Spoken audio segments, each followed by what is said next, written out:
Impeccable, je lance. Tu vois, je savais que j'avais oublié un truc. C'était la C'est pas fin. grave, c'était de la chauffe. Tu vois, généralement, quand l'invité commence à parler, je vérifie les enregistrements pour vérifier que tout enregistre bien. Et c'est à ce moment-là que je réagis et je me dis merde, j'ai pas lancé. On la C'est ça. reprend. 3 000 € le kilo. Tu appelles tout de suite et tu dis oui. Fumer, c'est nul. Ça fait tousser. C'est toi qui fais la loi maintenant. Je fais pas la loi, moi, non. Moi, je suis dans la diplomatie, moi. C'était votre sœur. Merci la gueuse. Tu es un laidron mais tu es bien bonne. T'as pas vu ton pif, hein? Quand tu te mouches, t'as pas l'impression de serrer la main à pote? Écoutez, vous montrez l'homme que vous voulez sur les photos, et moi je dirais que je le reconnais, et comme ça c'est réglé. Et je ferai la même chose au tribunal s'il le faut. Ça va très mal. Sa femme l'a quitté en plus. C'est un homme brisé, le cœur, les reins, tout. Bien dormi? Comme un bébé. Et vous? Comme un homme. Nous vous octroyons 45 secondes d'avance. Sans blague! Et vous croyez que j'appelle pour commander une pizza? Is it okay with you? Vive le cinéma!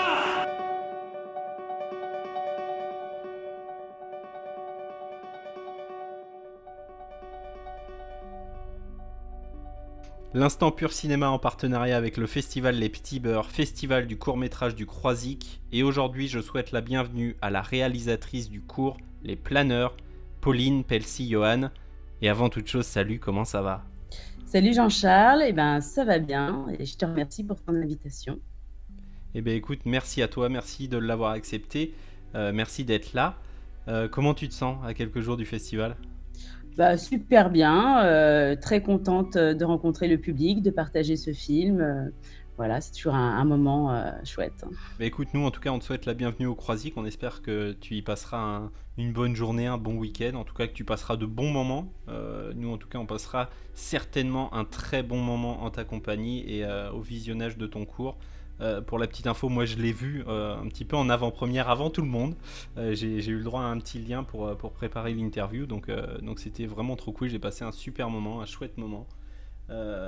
Et première question, enfin même si c'est la deuxième, mais c'est pas grave, c'est la première vraie question de l'interview. Et comme tous les invités, tu n'y échapperas pas. C'est quoi ton parcours? Alors, mon parcours, à 8 ans, j'ai tenu une caméra et j'ai su que je voulais réaliser des films. Voilà. Ok. Bon, après, j'ai grandi avec 2 parents comédiens, mais de théâtre uniquement. Attention, c'était une vraie transgression pour moi de faire du cinéma. Voilà, donc j'ai grandi dans le théâtre, très puriste des années 80, parisien. Et puis ensuite, je suis entrée dans un bac cinéma, option cinéma au lycée Honoré de Balzac dans le 17e à Paris. Puis ensuite la fac, Paris 7, Paris 1, Paris 4. Voilà, donc pas mal de Master 2 en littérature comparée, en cinéma et philosophie, et un diplôme aux États-Unis aussi à Smith College. Voilà. Et puis, parallèlement à ça, très vite, dès mes 19 ans, assistante réa sur les cours, puis sur des longs, monteuse. Donc, voilà. Bon, après, j'ai appris à monter aussi grâce aux options cinéma dès mes 15 ans. Donc, voilà. Et j'ai aussi enseigné du coup dans les options cinéma pendant 15 ans, et pas que, dans plein d'ateliers vidéo pour tous les âges. Et puis j'ai réalisé mon premier film à l'âge de 22 ans, un documentaire pour Ciné Cinéma qui s'intitule, enfin Ciné Cinéma maintenant c'est Ciné Plus, je crois le nom des chaînes. Ouais, c'est ça. Voilà, donc La Renaissance ou la vie intermédiaire, qui était un documentaire, donc le premier qui m'a fait connaître sur une brasserie parisienne qui connaît beaucoup de tournages.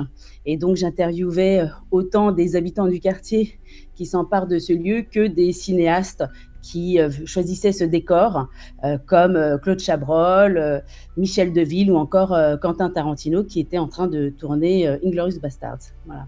Donc ça, c'était le premier. Puis après, j'ai réalisé beaucoup de documentaires, télévision et aussi au cinéma, comme Entre les barreaux, les mots, donc qui était vraiment que pour la salle, et festival aussi. Sur la prison, sur des détenus de la prison de Fleury-Mérogis qui découvrent la littérature et la poésie. Voilà.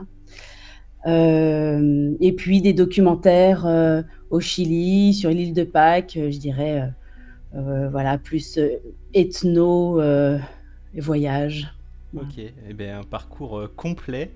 Et moi, pour le coup, je te connais, je connais ton travail juste avec le cours Les Planeurs. Et en tout cas, j'ai vraiment hâte de découvrir tout le reste parce que ça m'intéresse énormément. Donc, je vais faire mes petites recherches.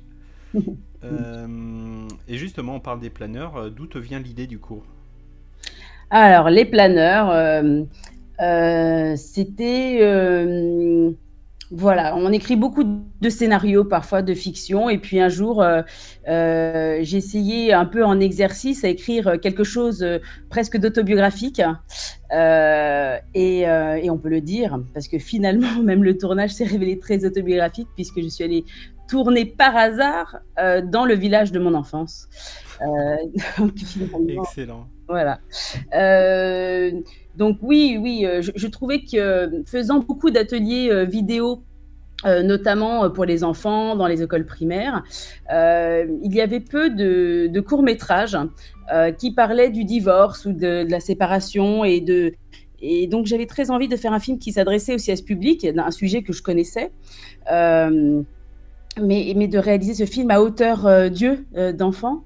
Voilà, donc c'était mon idée première, d'écrire un peu comme un conte ou une fable, voilà, et de proposer entre guillemets une solution pour ces enfants spectateurs, en tout cas pour mes personnages, la petite fille, le petit garçon, voilà, avec une idée que l'amitié peut sauver aussi. Voilà.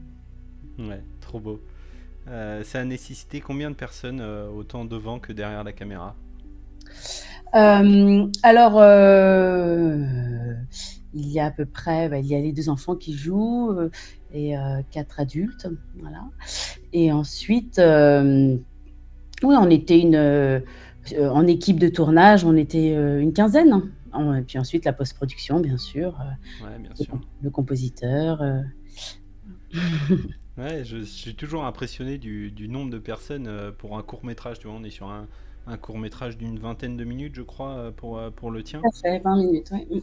Et je suis toujours impressionné du nombre de personnes. C'est pareil, j'avais fait une interview pour un court métrage c'était de la fiction post-apocalyptique.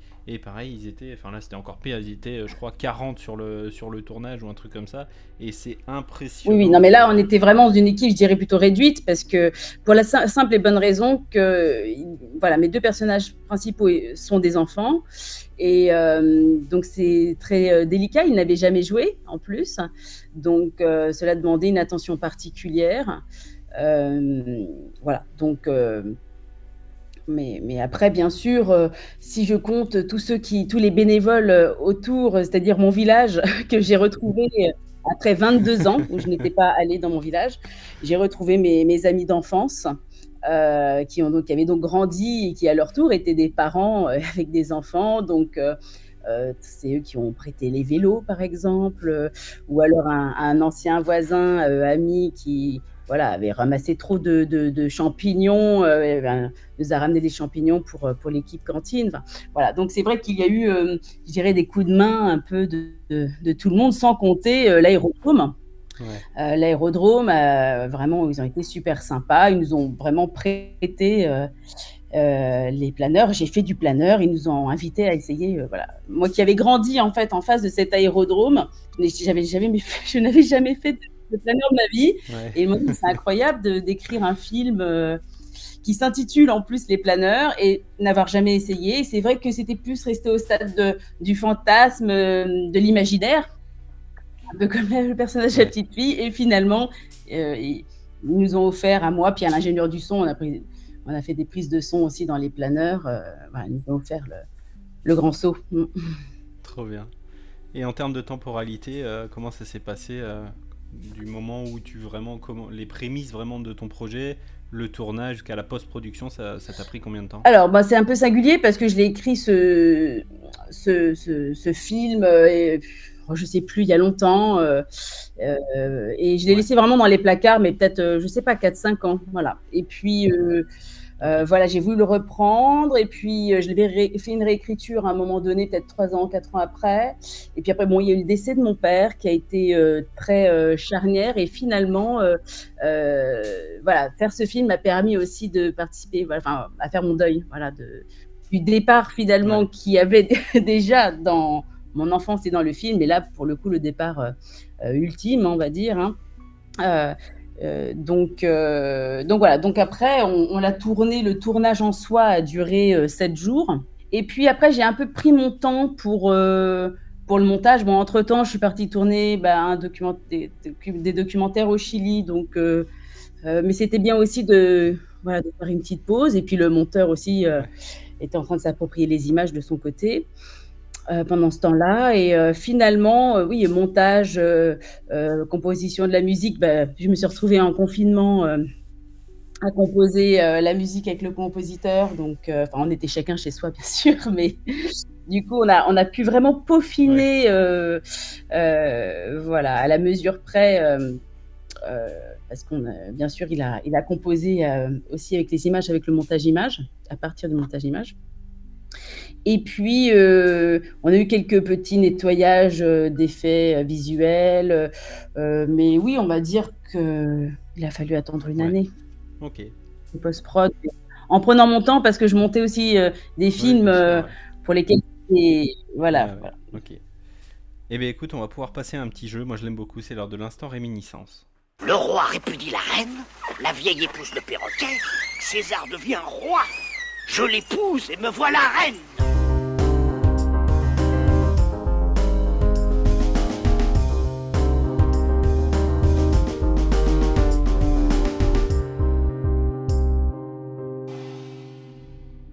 Alors, je vais te poser plein de petites questions pour répondre. C'est ce qui te vient à l'esprit tout de suite si jamais je te repose la question demain après-demain. En fonction de tes humeurs, de tes envies, tes réponses pourraient être complètement différentes et il n'y aura aucun souci là-dessus. Est-ce que c'est bon pour toi? Ça marche. On est parti. Quel est ton film doudou, ta Madeleine de Proust? Ma Madeleine de Proust. Il y en a trop.